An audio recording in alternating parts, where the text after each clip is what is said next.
Sallallahu alaihi wasallam wa sallam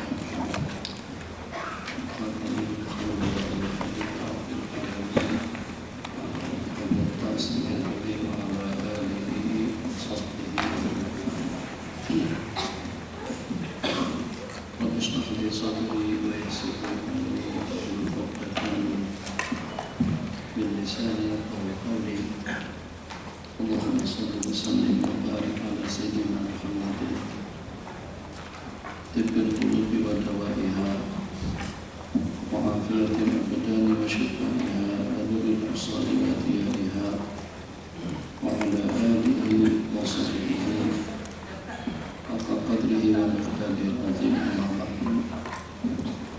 Ucapan ahlan wa sahlan wa marhaban bikum fi hadzal liqa' al-mutajaddid. Untuk putaran yang kedua kita dengan kitab La Tahqiranna minal Ma'rufi Syai'an. Kalau melihat dari kitab-kitab yang ada dengan kalian, tampaknya peserta kita pada kali ini lain dengan peserta yang mengikuti daurah atau pengajian kita pertama pada beberapa bulan yang lalu. Jadi saya tidak pasti kita sudah sampai di mana dengan pengajian kita kemarin. Jadi sampai 80. Ya, kita akan lanjutkan. Sebelum kita lanjutkan, saya ingin mengingatkan kembali tentang matlamat dan target kitab ini kita kumpulkan atau juga kita susun sejak pada beberapa waktu yang lalu, dan juga dengan hadis-hadis yang terkumpul di dalamnya. Ini tidak lebih daripada agar bagaimana dalam kehidupan kita sehari-hari, kehidupan yang serba tercatat, waktu yang serba tersita dan juga yang serba singkat, ruang waktu yang serba terhad dan terbatas. Bagaimana kira-kira agar ada dalam mentalitas kita masing-masing dan juga dalam benak hati kita, yang dengan kita tidak pernah mensepelekan, mengecilkan, memandang sinis, memandang rendah kebaikan yang seperti apapun bentuknya. Jadi selama masih boleh terjangkau, baik itu dengan kedua belah tangan kita, dengan pikiran kita, waktu kita, tenaga kita, usaha kita, upaya kita tidak akan mengabaikan. Jadi suatu yang pertama, kita tidak tahu kira-kira daripada amalan yang mana, atau juga dengan bacaan yang mana, atau dengan majelis yang mana, atau dengan guru yang mana, atau dengan perhimpunan yang mana, kita akan mendapatkan rahmat dan ridha daripada Allah. Itu suatu perkara mughayab, suatu perkara yang tidak diketahui oleh sesiapapun. Sebab sebagaimana kita yakini, Allah tidak memandang kepada besar kecilnya amal ibadah yang kita laksanakan. Allah tidak menilai banyak atau sedikitnya amal ibadah yang kita lakukan. Semuanya itu bergantung kepada ketulusan dan keikhlasan kita dalam melaksanakan suatu aktivitas, juga suatu kegiatan yang mungkin saja menurut pandangan kita itu merupakan suatu perkara luar biasa, baik itu dengan waktunya, dengan tenaganya, ataupun juga dengan duitnya, dengan pengorbanannya, luar biasa. Masya Allah, tabarakallah, sehingga dengan seseorang menaruh harapan akan mendapatkan kebahagiaan yang abadi, akan mendapatkan rahmat, restu dan ridha daripada Allah Jalla wa'ala karena besarnya pengorbanan yang dilakukan, atau juga karena banyaknya waktu yang tersita untuk kita melaksanakannya. Belum tentu dengan kita mendapatkan rahmat dan maghfirah daripada Allah, daripada amal ibadah yang dengan kita sudah menaruh harapan yang mungkin saja dipandang sinis, dipandang rendah, dipandang sepele sama sesiapa saja. Jadi boleh dikatakan tidak ada artinya. Mungkin diantara daripada hadis yang pernah kita riwayatkan, seorang perempuan meninggal dunia dan Nabi kita tanyakan makna makci atau juga dengan perempuan yang senantiasa selalu menyapu dan menjaga kebersihan masjid. Saya lupa hadis yang keberapa itu.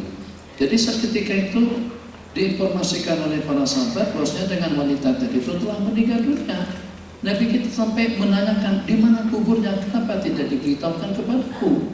Memangnya orang yang seperti wanita itu wajar dan patut dengan kita menginformasikan atau juga memberitahukan kepada Sayyidina Rasulullah SAW tentang kematiannya. Ini bukan Perdana Menteri, ini bukan Presiden, ini mungkin bukan Datin, ini bukan dengan Ketua Pengarah Jabatan apa, tidak lebih daripada seorang perempuan penyapu masjid. Karena daiman taltaqitul ada minan masjid. Perempuan tadi itu senantiasa mengutip sampah kotoran daripada rumah Allah Jalla wa'ala.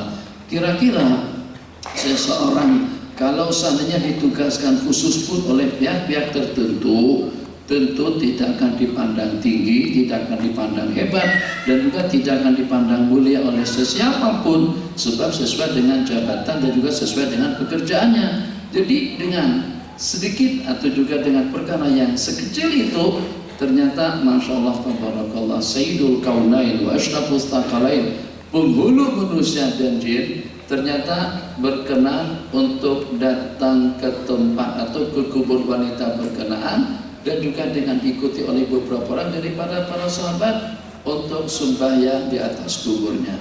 Mungkin Anda tidak terbayangkan dengan pemimpin-pemimpin kita sekarang yang seperti apapun pangkat atau juga dengan jabatan dan kedudukannya, yang kalau pada waktu kita sibuk, yang kalau pada waktu kita ada urusan, yang kalau pada waktu dengan kita dituntut untuk menyelesaikan suatu tugas, rasanya kita tidak akan meluangkan waktu apalagi kepada seseorang yang tidak ada apa-apanya, yang tidak dipandang hormat dan tidak dipandang mulia oleh sesiapapun. Tapi ternyata dengan Sayyidina Rasulullah SAW berkenan untuk datang dan sembahyang di atas kuburnya. Dalam satu dialog antara baginda Nabi dengan yang terkuburkan tadi itu, Nabi kita tanyakan.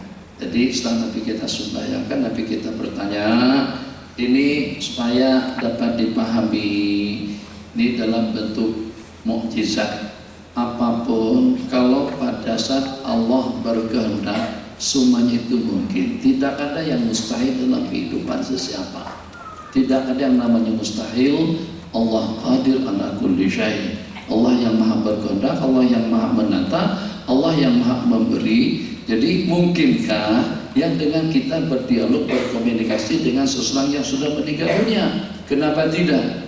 Kan mereka-mereka yang menyenaraikan, saya baca sedikit, mungkin jelas itu tidak lengkap dan juga tidak pasti. Di antara daripada masalah yang utak-atik oleh kumpulan yang sakit hatinya atau yang sakit mentalitinya, mengatakan di antara daripada yang mereka kesan karena dengan orang berkenaan berbicara tentang ya Allah, tentang boleh bertemu baginda secara ya Allah.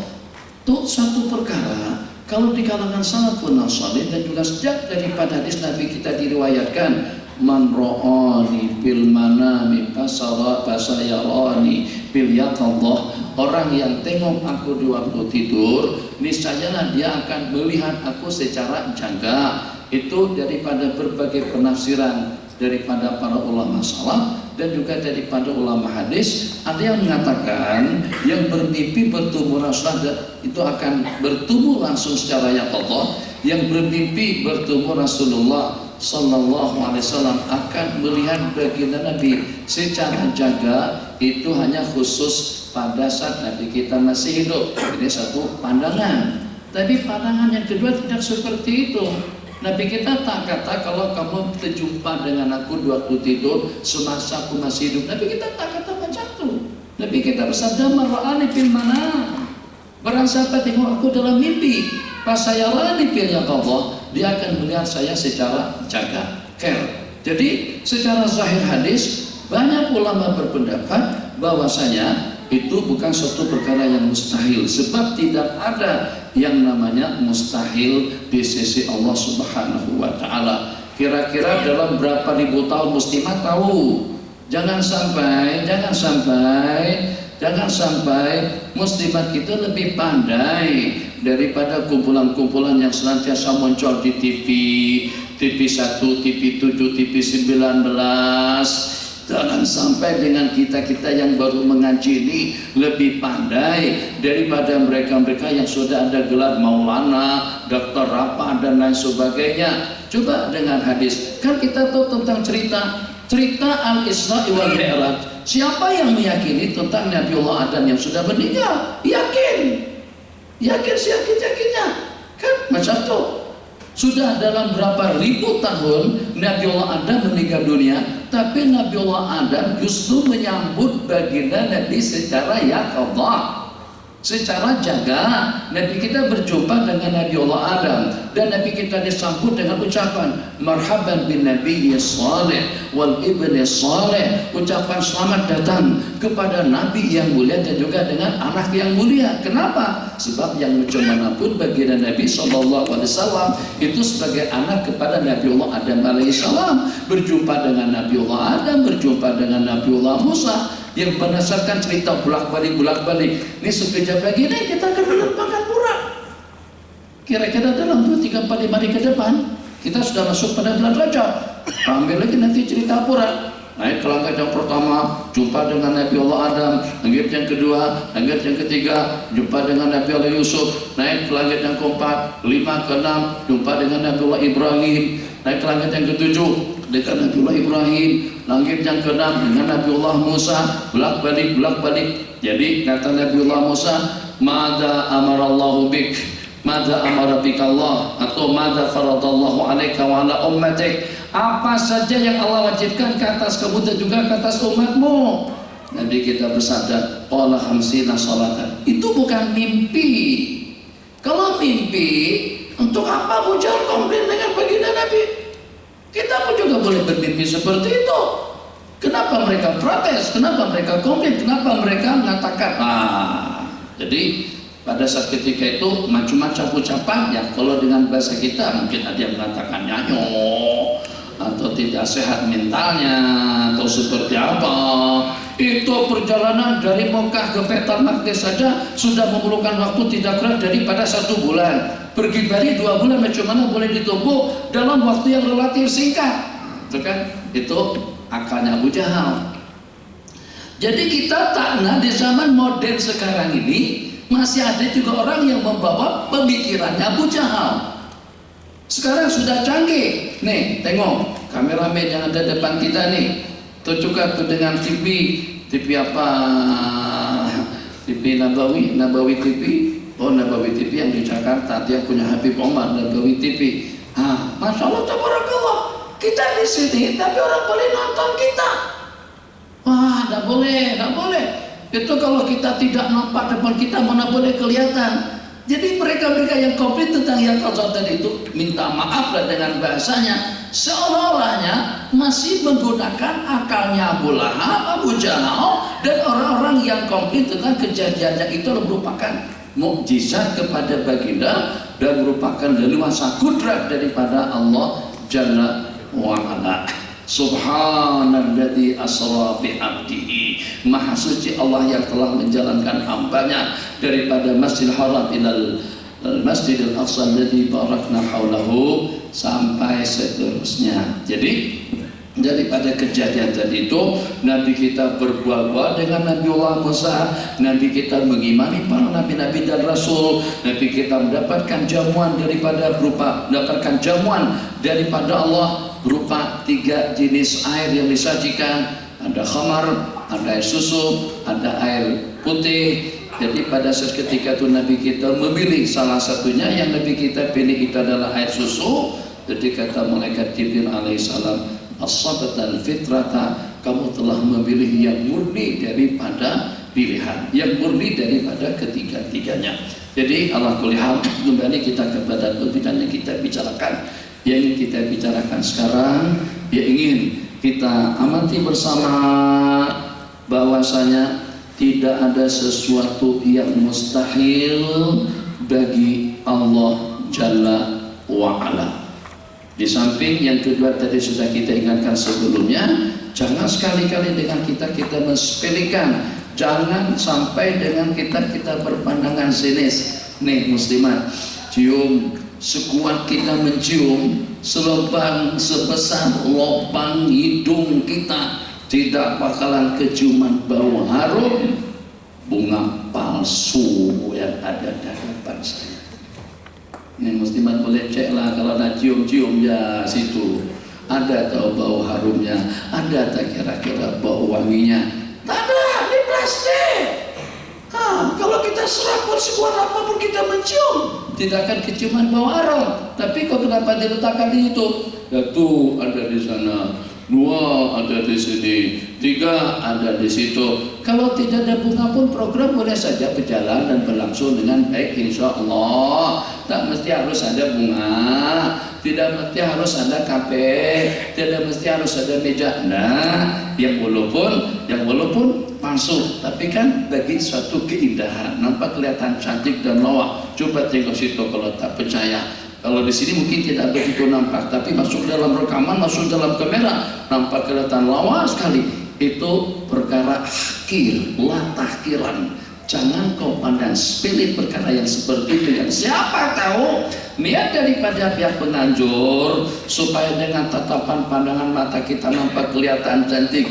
Yang lebih pelik lagi itu, saya tidak pernah melihat jam pun juga ada bunganya. Lihat ini ada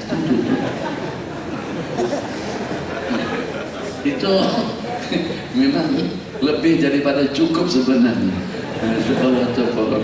Biasalah kalau pentas, meja, ataupun juga dengan panggung atau apalah istilahnya kita letakkan hiasan bunga dan yang seumpamanya. Tapi jam juga ikut didandan dan juga ikut disolid dan dihias. Itu mungkin yang kali pertama dalam seumur hidup kita menyaksikannya. Tak masalah, kembali kita kepada pembicaraan yang kita bicarakan. Jadi sebagaimana saya katakan tadi, hampir dalam 200-an buah hadis yang saya masukkan di dalam kitab ini, yang satu persatu menceritakan tentang amalan kecil, dipandang rendah, dipandang sinis, dipandang tidak ada apa-apanya, tapi ternyata dia mempunyai kejaran pahala yang besar sekali di sisi Allah Subhanahu wa Ta'ala. Kembali kepada cerita kita yang melayang tadi itu, Nabi kita bersimbang dengan si wanita. Itu ceritanya tadi, itu yang menyebabkan kita lari ke sana dan kemari. Jadi Nabi kita hanya bersimbang. Nabi kita bertanya kepada makcik yang sudah meninggal tadi itu tentang amalan apa yang paling berkesan dan tentang amalan yang seperti apa yang paling besar pahalanya di sisi Allah. Daripada amalan-amalanmu yang kau temukan, amalan yang mana satu yang paling berkesan dan paling besar pahalanya di sisi Allah? Ternyata dengan jawaban daripada orang mati tadi itu, jawaban daripada makcik tadi itu bukan seperti yang diduga oleh kita. Mungkin umroh barangkali, atau pergi ke Mekah, atau juga bangun masjid, ataupun juga membangun pondok pesantren. Tidak, perempuan tadi itu menjawab. Nabi kita beritahukan kepada para sahabat, dia memberikan jawaban kepada pertanyaanku tadi itu, kalau qaumul masjid, menyapu, mengutip sampah daripada masjid. Masya Allah, tabarakallah. Kenapa?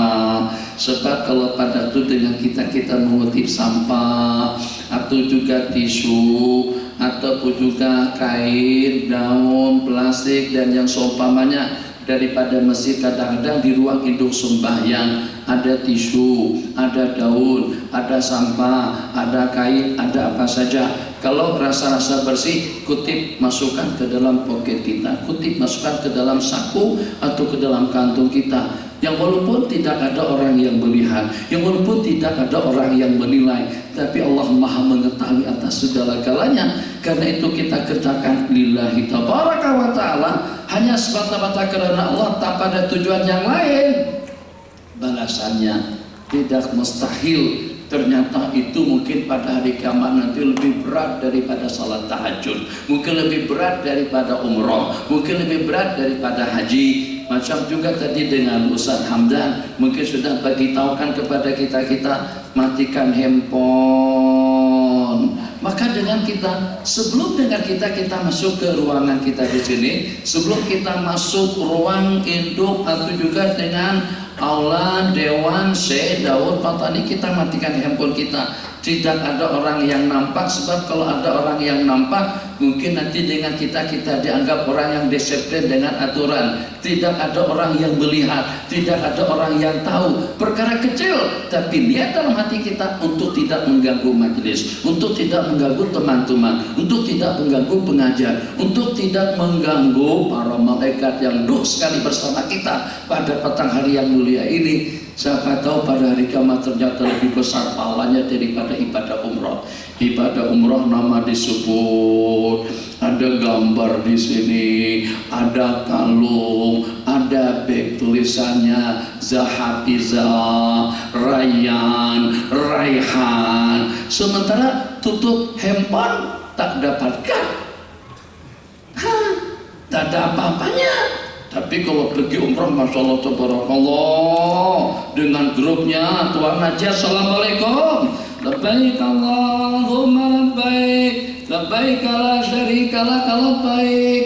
Kita ini bang, petang nih, nanti malam lagi, besok pagi, sambung lagi, besok malam, sambung lagi, begitulah seterusnya. Jadi kalau nyaring sikit pun abang biarkan saja, jangan abang kurangkan, sebab saya akan tambah suara, saya akan semakin kuat, saya semakin banyak tadi suara. Sebab saya tahu tadi kuat, abang kurangkan, namanya abang kurangkan. Kenapa dikurangkan? Sebab suara saya naik keras. Saya kalau pada tulumut, saya akan kencangkan, akan keraskan lagi. Ini kan sesuai dengan topi kita, jangan sekali-kali menyepelekan perkara kecil, tambahkan sedikit, nyaman, cakap pun juga nampak suara keliak, jelas, niat ikhlas karena Allah Jalla wa'ala mungkin lebih besar nilainya daripada sound system dan juga dengan semua kamera-kamera yang ada di hadapan kita sekarang ini. Jadi Allahumma sholli ala sayyidina Muhammad, program kita bersambung. Jadi maksud saya bersambung, kalau suara kita porsir banyak, kita kerahkan banyak, takut nanti pada penghujung program kita besok hari itu juga pada pengajar-pengajian kami akan datang, ternyata dengan suara sudah tidak ada. Kembali, bismillah, mungkinlah di sini saja supaya kancing dulu lah, kalau ditangani nanti. Allahumma sholli ala sayyidina Muhammad, apa ngejas lagi, tak bagi suara nyaring biar di sini saja datang. Allah. Oke. Jadi mudah-mudahan sudah dapat kita pahami tentang matlamat dan target pengajian kita adakan, yaitu mengkaji dan mempelajari beberapa buah hadis baginda Rasulullah SAW agar tersemat dalam benak hati kita tidak ada rasa segan dan tidak ada rasa ego untuk mengerjakan perkara yang sekecil apapun, kalau itu dalam rangka untuk membantu, untuk menolong, untuk khidmah atau juga untuk agama. Mungkin diantara daripada perkara-perkara kita misalkan tadi, pada waktu kita masuk, Masya Allah, tabarakallah, kadang-kadang mungkin karena kita terburu-buru, sehingga seketika dengan kita keluar, kita terpijak selepas seseorang terus terbalik. Itu jarang-jarang oleh sebagian saja. Kalau kebanyakannya jarang-jarang mau kembali untuk membetulkan selepas yang terbalik tadi itu. Kenapa? Ya udahlah, bukan dengan aku, itu bukan dengan aku tuh. Kalau dengan kita pencipta apa? Siapa dulu Menteri Keuangan, siapa dulu Menteri Dalam Negeri, siapa dulu Datir Rusma, sama nama aja. Bisa saja karena contoh lebih kurangnya. Jadi kita beranggapan benar-benar mencantum, misalnya kalau ada kayak cicaka, kalau ada sapu ada, sapunya ada, tak ada masalah. Ambil untuk yang plastik penyusupnya itu, ambilkan sapunya. Kalau kebetulan ada tong sampah, kita masukkan ke situ, tak ada apa-apanya. Jadi kita beranggapan itu bukan dengan aku, itu kerjanya Ijiki, atau juga kerjanya Toksiar, siap.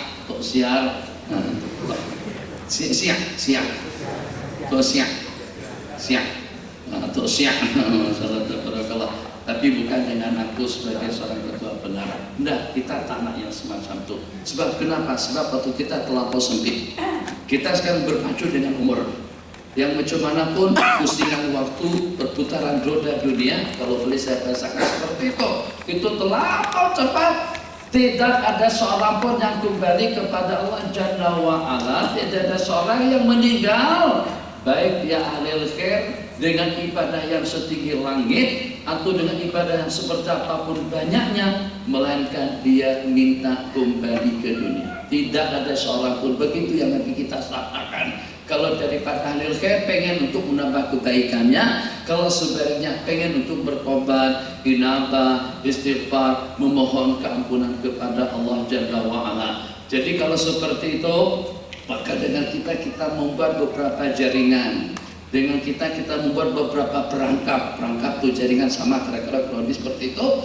Maksudnya dari jaringan yang mana, perangkap itu yang mana, baikkan kita yang mana, aktiviti kita yang mana, atau dengan kegiatan kita yang mana, kita akan layak untuk mendapatkan anugerah surga yang abadi nanti di sisi Allah pada hari kiamat. Bismillahirrahmanirrahim. Kita mulakan dengan hadis yang ke-84. 84 muka surat Allahumma shalli ala sayyidina Muhammad 58. Bismillahirrahmanirrahim. Idza dakhala ahlul jannatil jannata, apabila ahli surga masuk ke dalam surga, ayastaqu al-ikhwanu ba'du ila ba'din. Mudah-mudahan kita tergolong dalam kumpulan yang disebutkan di dalam hadis. Nabi kita bersabda, apabila penghuni surga masuk ke dalam surga dan masing-masing menempati tempat yang telah disediakan oleh Allah Jalla wa'ala, maka maklum, makti, makta, makjau, makruh. Kalau abang ikut pengajian. Kalau abang dengan program yang lain, kameramen pun karena ditutup juga handphonenya. Kalau untuk kegiatan lain, tutup kamera, keluar. Bukan ada yang terkecuali. Mudah-mudahan paham.